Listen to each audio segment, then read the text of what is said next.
Assalamualaikum warahmatullahi wabarakatuh. Hai anak-anak, jumpa lagi dengan saya Pak Arif, guru geografi kita.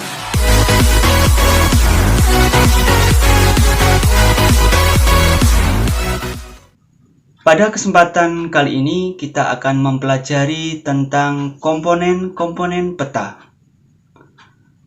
Apa saja komponen peta itu? Mari kita pelajari bersama. Secara umum ada 12 komponen peta. Apakah itu? Yaitu judul peta, garis tepi atau bordir, orientasi atau arah mata angin, skala peta, inset peta, legenda, koordinat, simbol peta, lettering, warna peta, sumber dan tahun pembuatan, dan pembuat peta. Kita akan mencoba mengidentifikasi komponen-komponen peta yang ada pada suatu peta. Kita mengambil peta indeks potensi lahan Kabupaten Kendal. Apa saja komponen peta yang dapat kita temukan? Yang pertama, judul peta. Kemudian bordir atau garis tepi. Kita temukan juga orientasi atau arah mata angin, kemudian skala. Selanjutnya kita temukan inset. Berikutnya legenda. Kemudian koordinat berupa garis lintang dan garis bujur. Kemudian simbol peta, di situ diwakili simbol warna.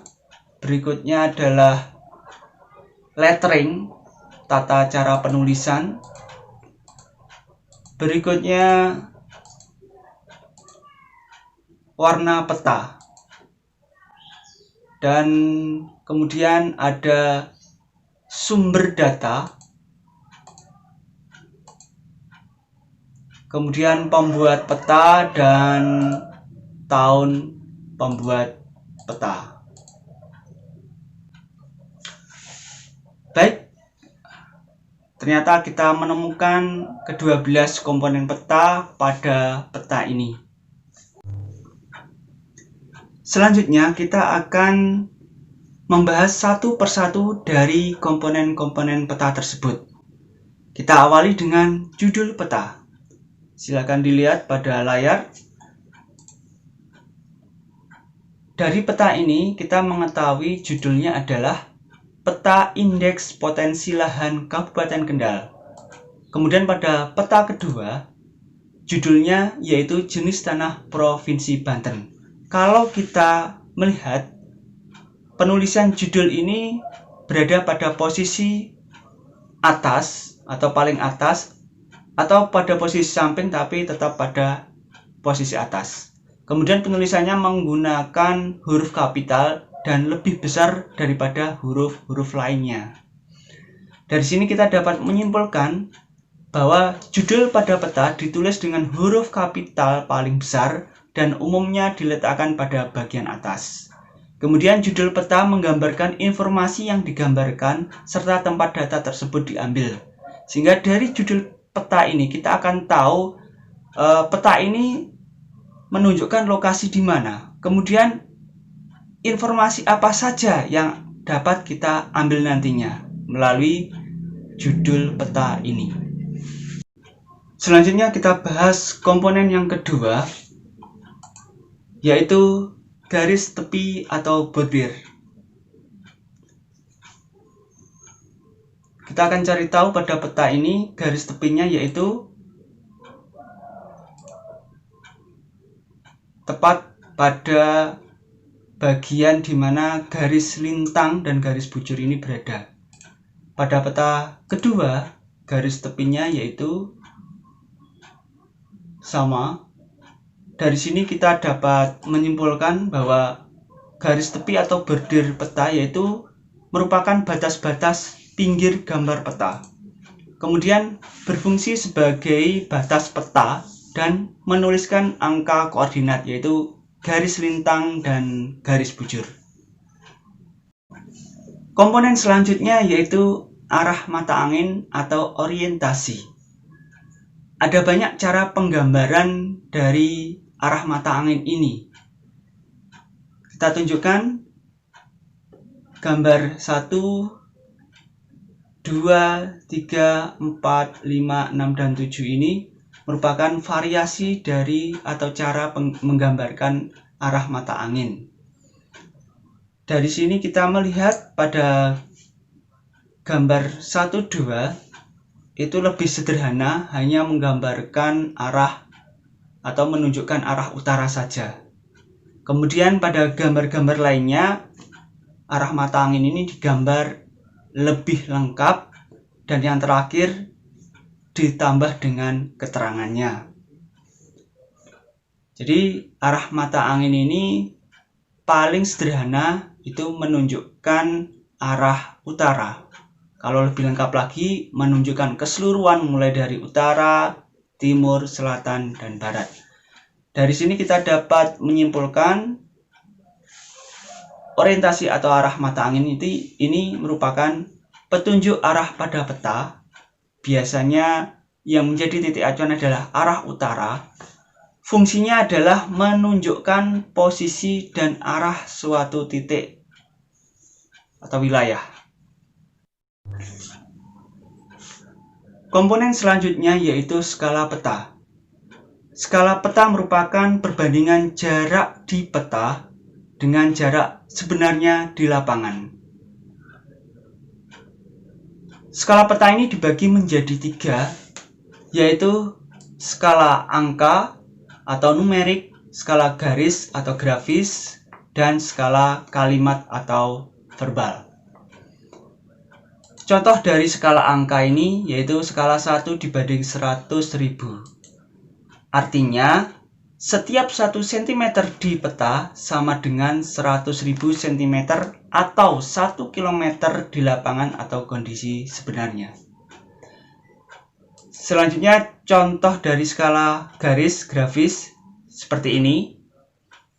Artinya adalah jarak 0 sampai 5 adalah 5 cm di peta. Ini sama dengan 5 km di lapangan atau kondisi sebenarnya. Berikutnya contoh skala kalimat atau verbal ini adalah 1 inch to mile. Artinya adalah 1 inci di peta menyatakan jarak 1 mil di lapangan atau kondisi sebenarnya.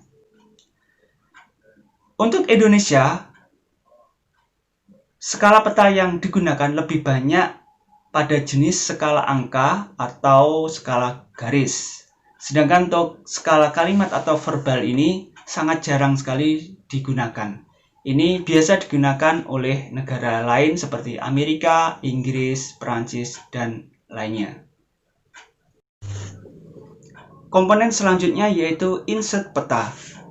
Insert peta merupakan sebuah peta tambahan yang berukuran lebih kecil, berfungsi sebagai penunjuk lokasi daerah yang dipetakan pada kedudukannya dengan daerah sekitar yang lebih luas. Kita cari insert peta pada peta berikut. Ini peta lahan Kabupaten Kendal. Insertnya adalah ini.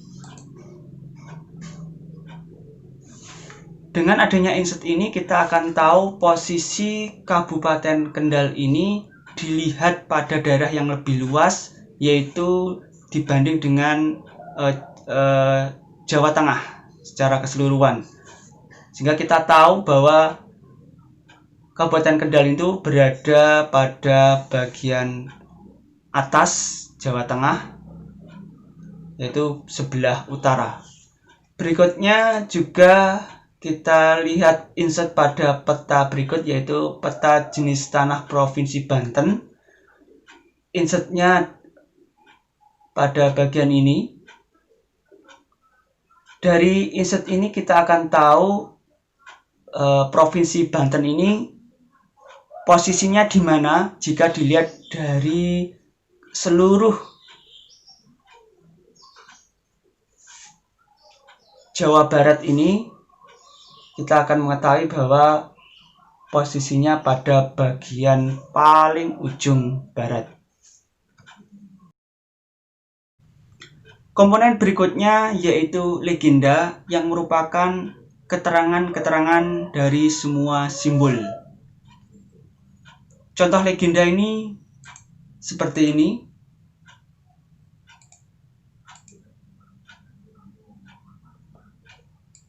Jadi dari sini legenda merupakan keterangan semua simbol agar peta mudah dipahami. Fungsinya untuk menerjemahkan informasi pada peta. Jadi melalui legenda ini kita akan tahu arti atau maksud dari simbol-simbol yang ada pada peta. Ketika kita sudah mengetahui arti dari simbol-simbol tersebut, maka kita akan tahu juga informasi-informasi yang ada pada peta. Adanya legenda ini karena tidak ada aturan baku yang mengatur tentang pembuatan simbol. Jadi dengan adanya legenda ini kita akan tahu maksud dari simbol-simbol yang dibuat atau yang ada pada peta. Seperti contoh di sini, tidak ada aturan baku bahwa garis merah ini merupakan jalan utama, garis biru jalan alternatif. Sehingga supaya kita tahu, maka ada legenda yang memberikan keterangan pada simbol ini. Seperti simbol merah ini jalan utama, simbol berwarna biru ini jalan alternatif, kemudian yang simbol kotak ini ibu kota, yang bulatan kota, atau yang lainnya. Jadi dengan legenda ini sangat bermanfaat sekali untuk mengetahui informasi apa saja yang ada pada peta. Komponen selanjutnya yaitu koordinat berupa garis lintang dan garis bujur. Pada peta, koordinat ini dituliskan pada garis tepi atau bordir. Seperti pada peta ini, garis lintang yaitu garis horizontal. Kita akan tahu garis lintang pada peta ini harganya 7 derajat 55 menit 0 detik. Sedangkan garis yang vertikal ini disebut sebagai garis bujur. Garis bujur pada peta ini yaitu 112 derajat 0 menit 0 detik. Jadi saya ulangi, untuk garis lintang kita dapat melihat pada garis tepi yaitu garis yang melintang secara horizontal, kemudian garis bujur ini melintang secara vertikal. Demikian juga pada garis lintang dan garis bujur pada peta ini ditunjukkan berikut ini adalah garis lintang, kemudian ini adalah garis bujur. Fungsi dari koordinat peta ini yaitu menentukan letak suatu wilayah, khususnya letak astronomis didasarkan pada garis lintang dan garis bujur. Komponen berikutnya yaitu simbol peta. Simbol peta merupakan bentuk atau tanda melambangkan penjelasan tertentu pada peta, terdiri dari simbol titik, garis, dan area. Jadi terdapat 3 jenis simbol peta, yaitu simbol titik, simbol garis, dan simbol area. Terdiri dari arsiran dan warna. Yang pertama adalah simbol titik, terdiri dari simbol geometrik dan simbol gambar. Apa bedanya? Simbol geometrik ini simbolnya digambar dengan gambar geometrik, yaitu segitiga, lingkaran, persegi, atau persegi panjang, bisa jadi trapesium, dan yang lainnya. Kemudian untuk simbol gambar, ini digambar sesuai dengan keadaan aslinya. Seperti contoh, Bandar Udara Internasional ini digambar dengan simbol pesawat terbang, menggunakan pesawat terbang. Kemudian untuk satwa badak simbolnya berupa badak. Perkebunan kelapa simbolnya pun juga berupa pohon kelapa. Berbeda dengan simbol geometrik, gunung dilambangkan segitiga, kota madya lingkaran, ibu kota negara persegi. Selanjutnya simbol garis, yaitu digunakan untuk mewakili objek yang memanjang seperti rel kereta api, garis kontur, batas administrasi maupun jalan raya. Berikut contoh dari simbol garis. Simbol jalan negara biasanya tebal, hitam, berwarna hitam, jalan raya merah. Demikian pula untuk jalur sungai, semuanya digambar berupa garisan. Berikutnya simbol area, luasan untuk yang arsiran. Simbol ini digunakan untuk mewakili suatu luasan tertentu, contohnya danau, rawa, sawah, formasi batu kapur, gurun, dan hutan. Sebagaimana contoh berikut, jadi untuk rawa dengan arsiran seperti ini, sawah arsiran garis horizontal, formasi batuan kapur, titik-titik seperti ini. Ini merupakan simbol area berupa arsiran. Selanjutnya, kalau simbol area berupa warna, ini digunakan untuk membedakan kenampakan atau objek di permukaan bumi, memberi kualitas atau kuantitas simbol di peta, dan untuk keperluan estetika peta. Simbol ini biasa digunakan untuk menunjukkan ketinggian suatu tempat ataupun kedalaman perairan. Sebagaimana contoh berikut, untuk menentukan ketinggian, simbol warna ini mulai dari warna yang hijau, agak kuning sampai coklat, ini menunjukkan daerah dari dataran rendah semakin tinggi sampai dataran yang lebih tinggi, yaitu berupa pegunungan. Demikian pula untuk simbol warna menunjukkan kedalaman perairan, ini dimulai dari warna putih, kemudian agak biru, kebiruan, semakin biru pekat, menunjukkan kedalaman dari kedalaman yang paling dangkal, semakin dalam, sampai yang berwarna biru adalah kedalaman yang paling dalam. Baik, demikian tadi untuk penjelasan tentang simbol peta. Komponen berikutnya yaitu lettering. Lettering ini merupakan semua tulisan yang bermakna berupa huruf kapital, huruf kecil, kombinasi, tegak, dan miring. Ketentuan dari lettering ini yang pertama, nama tempat ditulis dengan huruf tegak. Wilayah pusat seperti ibu kota menggunakan ukuran font yang lebih besar dibanding daerah di bawahnya seperti kecamatan dan desa. Kemudian kenampakan air seperti sungai, laut, rawa, danau ditulis dengan huruf miring. Seperti contohnya, ini adalah peta Kabupaten Blitar. Penulisan lettering pada Kabupaten Blitar sebagai ibu kota kabupaten ini ditulis dengan huruf kapital dan lebih besar dibanding dengan yang lainnya seperti kecamatan maupun desa. Berikutnya untuk penulisan sungai seperti ini. Tata cara penulisan, tulisan harus searah dengan alur sungai. Jadi tidak boleh memotong alur sungai ini. Jadi yang A ini penulisan yang salah, kemudian yang B ini yang benar. Komponen berikutnya yaitu warna peta. Warna peta merupakan keterangan semua simbol agar peta mudah dipahami, berfungsi untuk menerjemahkan informasi pada peta. Sebagai contoh, warna pada peta ini menunjukkan ketinggian suatu tempat. Kita sesuaikan dengan legenda. Warna hijau muda lebih ke arah putih ini menunjukkan daerah sangat rendah. Kemudian hijau yang lebih tua lagi menunjukkan ketinggian rendah. Pada bagian warna yang hijau lebih tua lagi menunjukkan daerah sedang.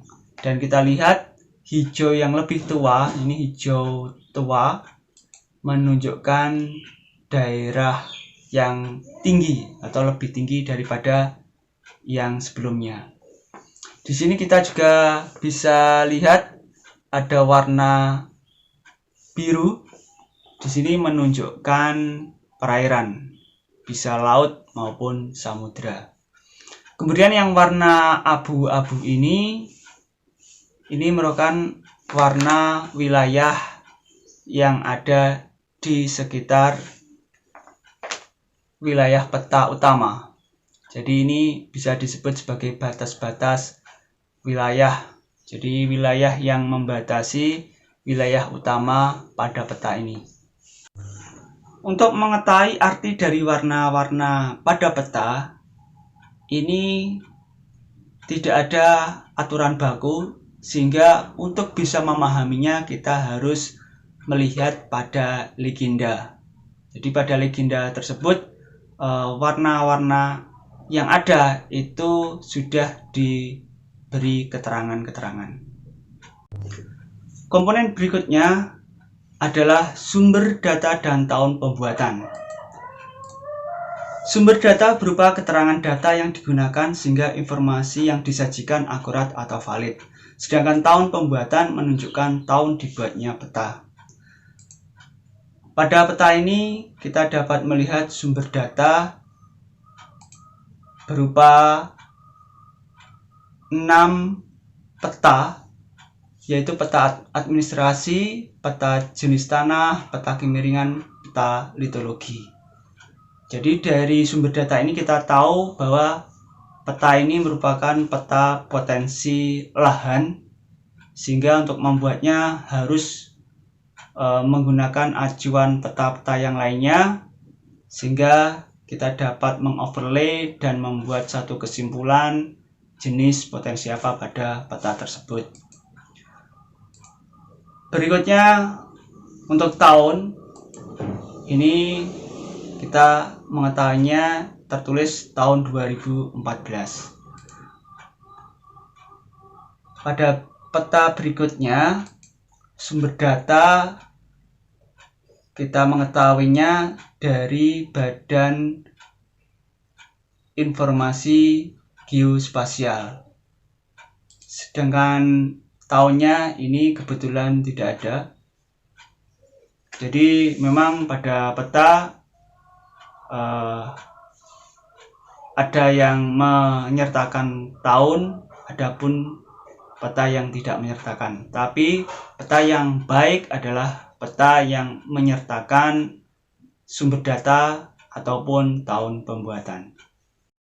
Komponen yang terakhir yaitu pembuat peta. Pembuat peta ini menunjukkan siapa orang atau badan instansi yang membuat peta tersebut, sehingga orang atau badan ini memiliki hak cipta dalam pembuatan peta ini. Kita lihat pembuat peta pada peta ini yaitu sebagai berikut. Kalau dibesarkan, pembuatnya adalah Ilham Guntara. Yang jelas ini mahasiswa Universitas Gadjah Mada. Kemudian pada peta yang satunya lagi kita perbesar, pembuatnya adalah Nahra Syafira Oktaviani. Ini dari Fakultas Matematika dan IPA Universitas Indonesia. Anak-anak, demikian tadi pembahasan kita tentang komponen-komponen peta. Berikutnya kita akan mempelajari materi lain di video berikutnya. Dari saya, Pak Arif, guru geografi kita. Assalamualaikum warahmatullahi wabarakatuh.